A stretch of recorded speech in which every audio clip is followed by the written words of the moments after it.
என்பது இதுதான். அதை எங்கள் ஐயா சிறப்புரை என்று சொல்லிவிட்டீர்கள். குறைந்த மக்கள் இருக்கிறோம், எல்லார் பெயரையும் சொல்லி எல்லோரையும் வரவேற்க வேண்டும் என்ற பேரன்பு பேரவா அவரிடம் இருப்பதனால் ஒவ்வொருவருடைய பெயரையும் சொல்லி மிக அழகாக வரவேற்றார்கள். அதோடு சேர்ந்து ஐயா வைகுண்டருடைய வாழ்க்கை வரலாற்றை மிக குறிப்பாக மிக சின்னதாக சொல்லி வரவேற்றமைக்கு நெஞ்சார்ந்த நன்றியை தெரிவித்துக் கொள்கிறோம். அடுத்த நிகழ்வாக இந்த தலைநகர் தமிழ்ச்சங்கத்திற்கு மட்டுமல்ல, இந்த விருது வழங்கும் விழாவுக்கும் தலைமை ஏற்று சிறப்பித்துக் கொண்டு இருக்கின்ற தலைநகர் தமிழ்ச்சங்கத்தின் தலைவர் ஐயா மா கணபதி அவர்களது அன்பான தலைமை உரை இப்போது.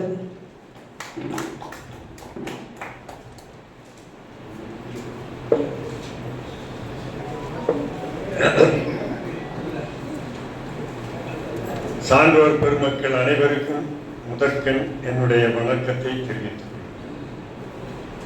தலைநகர் தமிழ்ச்சங்கம் 50 ஆண்டு காலமாக தொடர்ந்து மிகச்சிறந்த நிகழ்வுகளை நடத்தி கொண்டிருக்கின்ற பெருமை பெற்ற ஒரு தமிழ்ச்சங்கம்.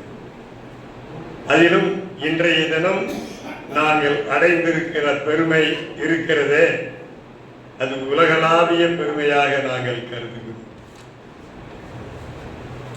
எங்கே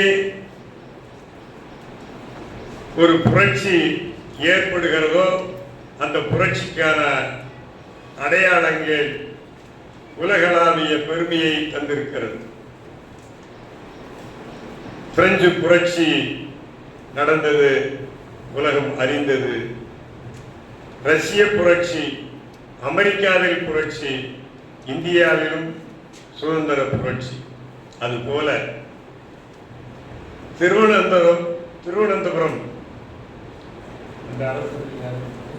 திருவிதாங்கூர் அரசர்களினுடைய கட்டுப்பாட்டில் இருந்த கன்னியாகுமரி, திருநெல்வேலி இந்த பகுதிகளில் வாழ்ந்த அடித்தட்டு மக்கள், உழவர்கள், மீனவர்கள், சாதாரண மக்கள், மண்பாண்டம் செய்கிற மக்கள், பனையேறுகிற மக்கள், இப்படிப்பட்ட மக்களினுடைய அடிமை தலையை மீட்டெடுத்து புரட்சி செய்த ஒரு மாமனிதர் தான் இன்றைய தினம் வைகுண்ட சாமி என்று பெருமை அடையத்தக்க வைகுண்டநாத ஐயா அவர்களுடைய 3வது தலைமுறை நம்முடைய ஐயா அவர்கள் பால பிரஜாபதி அடிகளார் அவர்களுக்கு சிறப்பு செய்கிற ஒரு பெருமையை பெற்ற தலைநகர் தமிழ்ச்சங்கம் அதற்கு முழு முதலாக பொறுப்பேற்றுக் கொண்டு அதை மிக செவ்வனே நடத்திய பெருமைக்குரியவர் தமிழ் செம்மொழி நிறுவனத்தினுடைய பதிவாளராக சிறப்பாக செயல்பட்டு மாநில கல்லூரியிலே தமிழ்துறை தலைவராக, இதுபோன்று எங்களுடைய தலைநகர் தமிழ்ச்சங்கத்திற்கு தொடர்ந்து தலைவராக இருந்து இன்றைய தினம் இந்த நிகழ்வை சிறப்புற நடத்தி கொண்டிருக்கின்ற என்ற அருமைக்குரிய பேராசிரியர் முகிலையார் அவர்களே, இந்த நிகழ்விலே ஒரு பெரிய சிறப்பு. ஐயா பால பிரஜாபதி அவர்களை நாங்கள் அக்டோபர் மாதம் என்று நினைக்கிறேன், புலவர் சுந்தரராசனுடைய 1ஆம் ஆண்டு நினைவு நாள் நாங்கள் அங்கே சென்று விட்டு அவர் வீட்டிலிருந்து திரும்பி வருகிற பொழுது முகிலன் குடியிருப்பில் தங்கியிருந்தோம். முகிலன் குடியிருப்பு தான் நம்முடைய பேராசிரியருடைய இல்லம். அங்கே இருந்து எங்களை அழைத்துக் கொண்டு ஐயா அவர்களை சந்திப்பதற்கு சென்றோம். அந்த முதலிலே அந்த கோவிலிலே போய் இறைவனை வழிபட்டோம். அந்த கோவிலுக்கு போய்விட்டு ஐயா அவர்களை குருமகா சன்னிதானம் அவர்களை சந்திக்கிற பொழுது ஐயா அவர்கள் எளிமையாக எங்களுக்கு தேநீர் கொடுத்து எங்களை வரவேற்று சிறப்பு செய்ததோடு எங்களுக்கெல்லாம் பெருமைப்படுத்தினார். நம்முடைய ஜனாதன் கூட வந்திருக்கார். நாங்கள் சாதாரண ஒரு தமிழ்ச்சங்கத்திலிருந்து போயிருக்கிறோம்.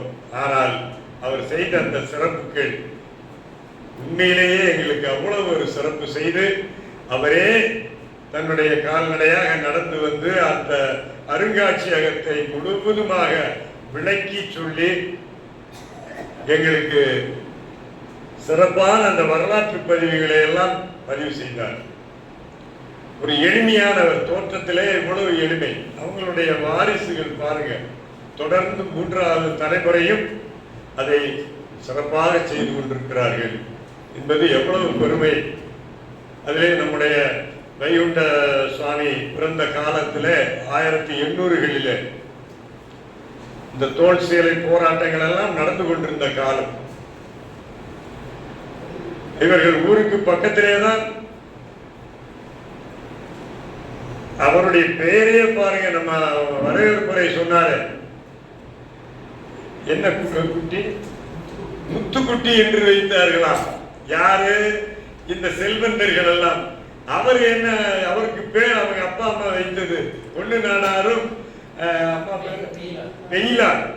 அவர் என்ன தமிழ் பெயர் பாருங்க, பொண்ணு நாடார் வெயிலார், வெயிலையே தாகிறவர் அம்மா. அப்படியா? அதே அவருடைய துணைவியார் பேர் திருமாலம்மா. இவருக்கு கடைசியில் முத்துக்குட்டின்னு பேர் வைக்கணும்னு. ஏன்னா முத்துக்குட்டின்னா குட்டின்னு முடியுது இல்ல, அதெல்லாம் கண்ணுக்குட்டி, ஆட்டுக்குட்டி, அப்படி இழிவுபடுத்துகிற நிலையிலே அந்த மேல்தட்டு மக்கள், அந்த மன்னர்களும் அவர்களை சார்ந்தவர்கள் இருந்திருக்கிறார்கள் என்பது 200 ஆண்டு காலத்திற்கு முன்பு. அப்ப அந்த போராட்டம் எப்படி வெடித்திருக்க வேண்டும்? அப்படிப்பட்ட காலத்தில் வாழ்ந்த அந்த அடித்தட்டு மக்களை மேல் உயர்த்துவதற்காக அந்த சாமி தோப்பு என்கிற இடத்திலே உருவான ஒரு சுவாமி தான் வைகுண்ட சாமி.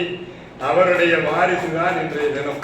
அவருடைய வரலாறை பற்றி அருமையாக எழுதியிருக்கிறார் நம்முடைய பேராசிரியர் மிகிலே ராஜபாண்டி. ஆனால் மிகிலே ராஜபாண்டியன் கிட்ட சில தவறுகள் இருக்குது. ஏன்னா கிறிஸ்துவ கல்லூரியினுடைய பேராசிரியருக்கு அந்த நூல் தெரியவில்லை. அவர் என்ன கேட்கிறார், ஆனா எனக்கே கொடுக்கலையே. ஏனென்றால் சொல்ல வேண்டிய இடத்திலே நாம் சொல்ல வேண்டும், கொடுக்க வேண்டிய இடத்துல கொடுக்கணும் அப்படிங்கிறது ஒரு இது. அப்படிப்பட்ட ஒரு நல்ல நூலை அருள்பதி ஆற்றுப்படை என்கிற நூல் கொடுத்திருக்கிறாங்க. ஐயா அவர்கள் ஒரு நூல் கொடுத்தாங்க. அதுல படத்தை போட்டு எப்படியெல்லாம் அவர் துன்பப்பட்டார்கள், திருச்செந்தூர் போற வழியில என்ன நடந்தது, எப்படி ஒரு அந்த வைகுண்டநாதருடைய வரலாற்றை அருமையாக சொன்னார். அந்த வரலாற்று புத்தகத்தையும் கொடுத்திருக்கிறார். அதையெல்லாம் நாம் வாங்கி படிக்க வேண்டும். இன்றைய தினம் அப்படிப்பட்ட பெருமைக்குரியவர் நம்முடைய தமிழ் சங்கத்திற்கு வந்திருக்கிறார். அவருக்கு சிறப்பு செய்வதற்காக இங்கே வந்திருக்கிற மதிப்புக்கும் மரியாதைக்கும் உரிய போரூர் பெரிய பள்ளியினுடைய ஹிமாம் அப்துல்லா ஹாலித் அவர்களையும், அதே போல அருட்தந்தை அறிஞர் டோனி பரத் அவர்களையும் தலைநகர் தமிழ் சங்கத்தின் சார்பில் செயலாளர் என்கிற முறையிலும் தலைவர் என்கிற முறையிலும் உங்களை வருக வருக என்று வரவேற்கிறேன். அதே போல வாழ்த்துறை வழங்க வந்திருக்கிற நம்முடைய மதிப்பிற்குரிய கிறிஸ்துவ கல்லூரியினுடைய தமிழ்துறை தலைவர் முனைவர் மோசஸ் மைக்கேல் ஃபாரடே அவர்களையும் வருக வருக என்று வரவேற்கிறேன். பெருமைக்குரியவர்கள் வந்திருக்கிறார்கள். அதைவிட மேலான அறிஞர் பெருமக்கள் எல்லாம் எதிரிலே அமர்ந்திருக்கிறார்கள். உங்களை எல்லாம் பார்க்கிற பொழுது நீங்கள் ஒவ்வொருவரும் 10 அறிஞர்களுக்கு சமமானவர்கள், 10 கவிஞர்களுக்கு சமமானவர்கள். முனைவர் காவிரி செழியன் வந்திருக்கிறார்கள். காவிரி செழியன் மிகச்சிறந்த வரலாற்று ஆய்வாளர், நிறைய புத்தகங்கள் எழுதியிருக்கிறார்கள். அதே போல இங்க பெருமை மிகு தலைமை ஆசிரியர்களும் நம்முடைய தலைநகர் தமிழ்ச்சங்கத்தினுடைய பொறுப்பாளர் மதிப்புக்கும் மரியாதைக்கும் உரிய திருவடிப்பாண்டியன் அவர்கள் முன்வரிசையில் அமர்ந்திருக்கிறார்கள். அறக்கட்டளையினுடைய தலைவர் நம்முடைய திருநாவுக்கரசு ஐயா அவர்கள் வந்திருக்கிறார்கள். அதே போல அறக்கட்டளை செயலாளர் ஜனா தச்சன் அவர்கள், இப்படி தமிழ்நாடு மண்பாண்ட தொழிலாளர்கள் சங்கத்தினுடைய நலவாரியத்தினுடைய தலைவராக இருந்து இன்றைய தினம் அவர் வந்துகிட்டு இருக்கார்.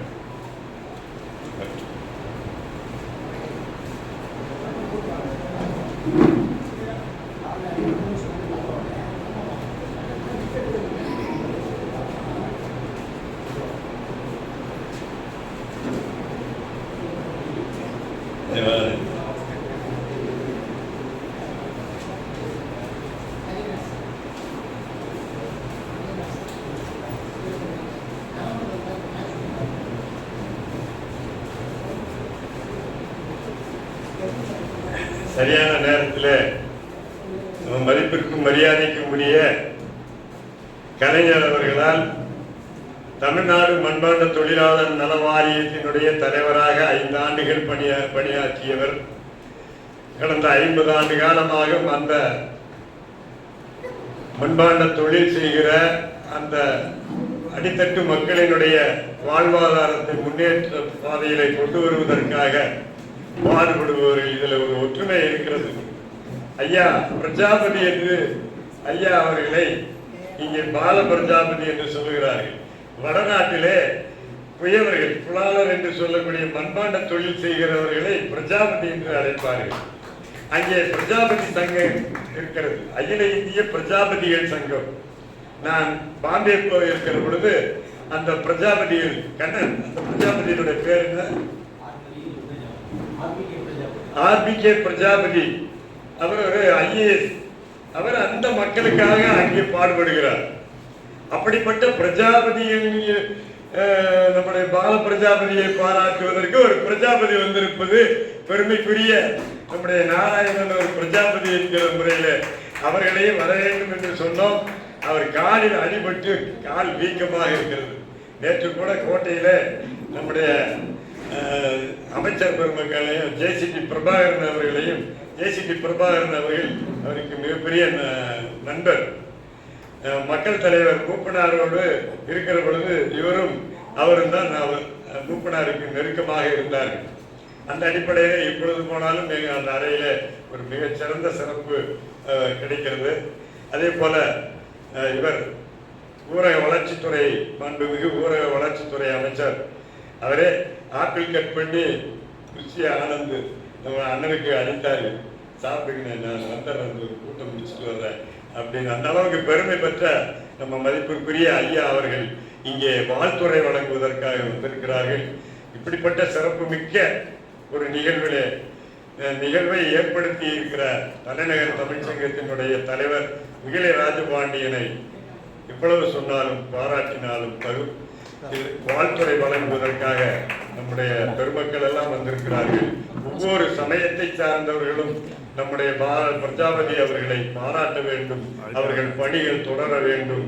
ஏன்னா அந்த காலத்துல நாங்க அவங்களுடைய கிணறு இருந்தது, அந்த பொது கிணறா, அந்த காலத்துல இருந்து அந்த கிணத்துல இன்றும் அந்த மக்கள் குளித்து விட்டு அந்த கோயிலுக்கு செல்லுகிறார்கள். எப்படிப்பட்ட செல்வந்தர்களாக இருந்தாலும் அந்த கிணற்றில் தான் குளிக்கிறார்கள். அப்படி பெருமைக்குரிய அந்த கிணற்றுக்கு பக்கத்திலே தான் அவருடைய இல்லமும் இருக்கிறது. நம்முடைய ஐயா அவர்களும் வைகுண்ட சுவாமிகள் வாழ்ந்த இடமும் அதுதான். நம்முடைய கண்ணன் அவர்களும் அங்கே வந்திருந்தார்கள் ஐயா அவர்களுடைய இல்லத்துக்கு. அப்படிப்பட்ட பெருமைக்குரியவரை நாம் இன்றைய தினம் பாராட்டுகிறோம், வாழ்த்துகிறோம். அப்படிப்பட்ட பெருமையை தலைநகர் தமிழ்ச்சங்கத்துக்கு அளித்த ஐயா அவர்களுக்கு நன்றியை சொல்லி என்னுடைய உரையை நிறைவு செய்கிறேன். நன்றி.